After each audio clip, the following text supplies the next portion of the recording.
Hey guys, and welcome back to my channel. So today we are going to be reviewing We Used to Live Here by Marcus Kliewer? I'm gonna go with Kliewer, that might be totally wrong. But this book came out, I believe, in June of this year, so June 2024. And one of my best friends kept telling me I needed to read it after I had read Stolen Tongues and Pen Pal, and she was like, this is also a book based on a no sleep, like creepypasta story. It blew her mind. She had so much fun with it, and she was like, I think you're really going to enjoy it. So she usually doesn't lead me astray with her book recommendations, so I wanted to pick it up. Again, I knew nothing else about it going in. This is Marcus Kliewer's debut novel, though he has been very active on the No Sleep subreddit for a while. I'm going to read the inside flap, and then we're going to talk about it. Now, I don't think I'm going to do spoilers in this video, just because there's so much to go into. And I just don't think a book review is necessarily the place for that, especially because I still don't know if I understand a lot of what happened. But I'm going to go in, I'm going to talk about it as best I can without spoilers, I think. And yeah, so let's read what this is about. So it says, Get Out meets Parasite in this eerily haunting debut and Reddit hit, soon to be a major motion picture about two homeowners whose lives are turned upside down when the house's previous residents unexpectedly visit. Not really sure how they're going to turn this into a movie. I find that very interesting. So it continues. As a young queer couple who flip houses, Charlie and Eve can't believe the killer deal they've just got on an old house in a picturesque neighborhood. As they're working on renovations, one day there's a knock on the door. A man stands there with his family, claiming to have lived here years before, and asking if it would be alright if he showed his kids around. People pleaser to a fault, Eve lets them in. As soon as the strangers enter the home, uncanny and inexplicable things start happening, including the family's youngest child going missing and a ghostly presence materializing in the basement. Even weirder, the family can't seem to take the hint that their visit should be over. And when Charlie suddenly vanishes, Eve slowly loses her grip on reality. Something is terribly wrong with the house and with the visiting family. Or is Eve just imagining things? So at first I really thought this was going to be kind of like a home invasion, weird neighbors, like strangers come inside and don't leave style of story. And that for the first third quarter of the book is kind of how this book felt to me. I will say this was a slow burn beginning. I kind of was like reading it being like, I don't get why my friend recommended this book to me. Like, it was just fine, but there was nothing about it that just screamed, I need to keep reading, for the first like 25%. Even though it started off right at the like, I don't want to say right at the beginning of the story because that sounds crazy, but like there wasn't really like build up to get to the premise. Like when the book starts, the weird family is knocking at the door asking to be let in. It isn't just this like build up to get there. You get a lot of the background information afterwards. And I really appreciate that in a book. A slow burn is sometimes great. Sometimes I really like when we just like start off with a bang. It felt like that was what this book was trying to do, and then it just kind of lulled for a little bit. Luckily, I was very wrong about my first impressions on this book, and it went absolutely bonkers. In a way that I was not expecting it to at all. This book reminded me so very much of House of Leaves, and House of Leaves is one of my friend's favorite novels ever. So the second it started to go more and more into the House of Leaves area, the more I was like, I understand why my friend loves this so much. And so as it sort of became more and more House of Leavesy, and I tried to start figuring out what was going on and decoding hidden messages, because yes, there are hidden messages throughout this novel, I ended up absolutely devouring this book, and I couldn't put it down. And I read like 200 pages in like one sitting. So yeah, and that's a lot, seeing that this book is only like 320 pages. So I definitely had fun with this. This book is interesting. This book creates a lot of its own lore. It has kind of interlude chapters in between the actual story of what is happening. The interlude chapters are the ones that feature codes that need to be deciphered. There's Morse code at the end of most of those interlude chapters. That was really fun to decipher. There's even like there's a nod to House of Leaves, there's like a Reddit commenter in one of the interludes whose username has Navidson in it, which I thought was really, really fun. And that is quickly followed by a interlude chapter where you have to decode messages using capital letters that are just seemingly out of place. Very, very interesting, very fun. It is not as mind-boggling as House of Leaves, and there aren't so many stories within stories. There is our main narrative, and then there are kind of pieces to the puzzle that help you figure out what might be going on. I really love how it, being a book derived from the No Sleep subreddit, utilizes the concept of subreddits and forums very heavily in its interlude chapters to kind of decode and unravel certain conspiracy theories about which the world building of this novel has created. The world building in this I thought was absolutely fantastic. I think a lot of this novel is very dependent on kind of interdimensional concepts and eldritch horror and like eldritch gods without actually seemingly being a cosmic horror story, and I think that is what made this work for me, is you can definitely see that there is this kind of Lovecraft inspiration, but again, it is also really pulling from a lot of the core style of House of Leaves that I think makes this really, really intriguing yet unique. It doesn't feel like a ripoff of House of Leaves by any way, again, because it really does play upon this world building and gives the reader, even though you don't know it at the time, a lot of tools to navigate what is happening within this story. And I really, really liked that. This is one of those books where I feel like I need to go back and reread it to see what I'm missing. One of the things that I noticed very prominently throughout this book, and I'm not 100% sure what it means or why it's there, but colors are very, very, very important to Marcus Kliewer.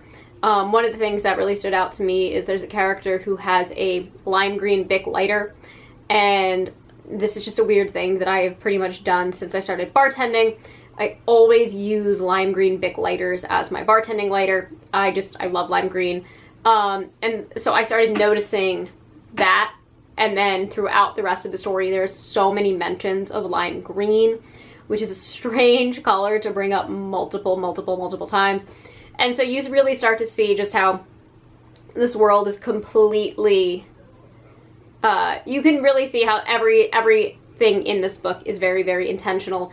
Unfortunately, having only read it this one time and not necessarily knowing what I was getting into, I am not 100% sure what a lot of those intentions are for, which is why I spend a lot of time chatting with my friend and reading Reddit to try and decode what is going on with this novel. So if you like books that are puzzles, this is probably for you. If you were looking for something to scratch the House of Leaves itch, this is for you. It is obviously not as long or as dense or as complicated. There aren't as many storylines within storylines within storylines of House of Leaves. You do get a little bit of that. But I do think that this is kind of like the diet version of House of Leaves, where if you want something similar but not as intense, this is right there for you. This was a 5-star read from me. And I think what made it 5 stars, so what solidified the 5 stars for me was the ending. The ending was not the ending I expected. It was not the ending that I felt the book was leading me to, and it was not necessarily a happy ending. It's a very, very bleak ending, and I think, again, that kind of works with this kind of Lovecraftian cosmic ideology that this book is based off of. But I think the fact that the ending was so bleak is what really, really took this story home for me. And at the same time also answered some of the more pressing questions that the book presents, right? You always have this concept that I've always thought is kind of like a very, very cheap thing to do, and where it's like they wake up and it was all a dream, or you find out she was crazy the whole time. Like, that is not going to be the conclusion of this novel. That's not what I thought was going to be the conclusion of this novel, but it's a very nice way to answer certain questions without answering any questions at all, the way that this book is finalized, and I really, really appreciated that. And I truly, truly loved the world building that went into that. And I have so many questions after coming from this story. And a lot of them, for what it's worth, might not be spoilers, but I'm going to talk about this as kind of food for thought for people who have read the book, but also for people going into the book, just things that we should think about. And my questions are, what happened to Allison? Who is Heather? Who is the man in the cabin? And what are the origins of Paige? And I think those are things that I really, really cared the most about, because to me they were also the vaguest answered storylines. I feel like our characterizations of Thomas and Charlie and Eve are done very, very well. And they do kind of have this like glossary of terms of what those characters' roles in the story might be, which I know sounds very, very weird, but we do get an entire glossary of terms about the way people interact with the house. And it is those other characters that, to me, I think are the most intriguing, because they're the ones that I feel like could fit into a bunch of different roles, but it's unclear of what they are. Other things to kind of think about throughout this story is how many different versions of the house are there. I'm just going to kind of leave it at that. Again, this is just something to really think about when going into this story. Again, one of the cool things with House of Leaves is that is a story set in a house that is kind of a portal to another world. That is kind of a general concept within We Used to Live Here. However, I think the way that Kliewer utilizes the house is so much different than the way that Daniel Lewski uses the house, and that's what makes me so intrigued with this. I felt like there was way more world building from Kliewer than I saw with House of Leaves and Daniel Lewski, even though I do absolutely adore House of Leaves. I do have a whole video on it. It's actually my most watched video of all time, which is awesome. But yes, I don't want to get too much into this novel because I really don't want to ruin anything about it, and I feel like I've already said too much. But yes, going into this book, I do think it's important to know that this is a Navidson Record style novel. That's what I'm going to call them from now on. Instead of House of Leaves, we're going to call them Navidson Records. So very much akin to that. And I loved it. I loved it. It does have a very, very slow start, and then it kind of goes absolutely crazy, and you are kind of free-falling in confusion for quite a while before you really start to get the grasp of what is actually going on. And we primarily follow the kind of spiraling of our main character, Eve. We're pretty much tied to her perspective for almost every chapter apart from the interludes.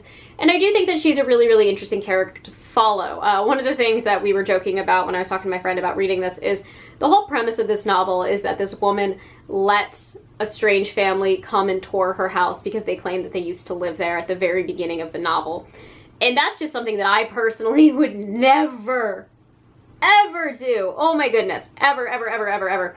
And so it's one of those things, too, that the more that you learn about Eve, the more you question, why did she do it? And I think that's another really, really good thing to go into this novel with, is this asking yourself constantly, would you have done what Eve did? And why did Eve do what she did? And were there other forces at play? And I think it was really, really, really well done. Another thing I want to say about this book is I did find it unnerving at times and very, very scary too at the same time. I think there's a lot of scenes that take place in the basement of the house. Basements are kind of inherently scary. Same with attics. And I think the way that Kliewer really uses the basement and the attic of this particular house to create fear and situational horror, both rooted in his kind of supernatural elements as well as just this idea of there's somebody in your house or there's something wrong with your house, you're not alone in these dark areas, was done very, very well. And I think that's what actually scared me the most out of this whole sequence of events, is when we were focusing on how there can truly be something scary solely based on an unknown presence in a familiar but dark space. And I thought that was really, really well done. There's many, many scenes in the basement that I found really, really unnerving. I loved the concept that is used kind of continuously throughout this novel when talking about the basement. of Eve just looking down the stairs into the dark basement, and her eyes, she thinks, are playing tricks on her, and she's trying to figure out what she's seeing in the shadows. I feel like that's something that, especially as a kid growing up, a lot of people have had. You can kind of spook yourself and then talk yourself out of it. And this kind of concept of like, well, what if those fears are legitimate? What if those shadows aren't just shadows? I really liked how Kliewer played upon that concept. And then just the entirety of that first sequence in the attic, I thought was so scary. It was so strong. It was so well done. It was so unsettling. And then seeing how it played into a lot of the revelations and reveals in the later half of the novel just worked out so well. But that scene just alone could be just a sliced scene in a horror movie that I think if you watched it out of context would make anybody scared. So Kliewer definitely did a really, really great job of writing, in my opinion, scary scenes inside of this kind of intelligent puzzle of a book. It really is the just kind of like winding map that you can get lost in, and I really, really loved it. Again, the interludes I thought were amazing. I love the different changes of tones. I loved how a lot of the ones that seemed like they didn't mean anything at all later on in the novel meant so, so, so much. And you kind of were like, why am I reading about this? And it's only like a page, so you're just like, okay, whatever. And then it comes back way later on. Every single thing in this novel is put there with a purpose, and it's very, very fun to try and decipher what those intentions and purposes are. So this was a 5-star read for me. I really, really loved it. And one other thing that I thought was really well done that was very, very subtly scary that I think Kliewer nailed is just kind of normal people that seem off. And they aren't necessarily doing anything wrong or bad or evil or strange even. There's just little nuances that make you, that make the hair on the back of your neck stand up, that make you feel like something isn't right, that this shouldn't be happening, and you need to get out of that situation. And I think that Kliewer did such a great job of writing that, especially at the first half of the book where the reader still doesn't understand what's going on, and neither does our main character. And I just, the subtleties that he puts in each and every single one of the members of the family that comes to this home, I thought was absolutely fantastic. And then the entire sequence in Heather's house, I loved that. That is another moment where I feel like you could just slice that that storyline as a short story itself, which might have actually happened on No Sleep. I haven't actually read anything beyond this novel by this author, but I found that sequence to be so unsettling and well done and creepy. And it's, again, this constant playing up of the fear of the unknown that I think Kliewer did so well. And we have this kind of hyper-aware, kind of skittish personality with Eve, and I think she's the perfect lead figure to follow for a story like this. I thought it was just phenomenal. So yeah, this was a 5-star read for me, and I highly recommend, if you are looking for that kind of Navidson Records style story, you pick this up, because it definitely reminded me so much of House of Leaves, and I had such a joy reading it, and I'm still so confused, and I need to do more deep dives, and I would love to hear any fan theories down below of what you think all of this means, especially pertaining to those questions that I asked towards the beginning. But yeah, 5 stars, definitely recommend it, and we'll definitely be reading more from Kliewer in the future. Anyways, that is all that I have for you guys today. As always, I try to post every Monday and Thursday, sometimes on Saturdays. And if you enjoy these videos, please hit the like and subscribe buttons down below, and I will catch you on the next one. Mwah.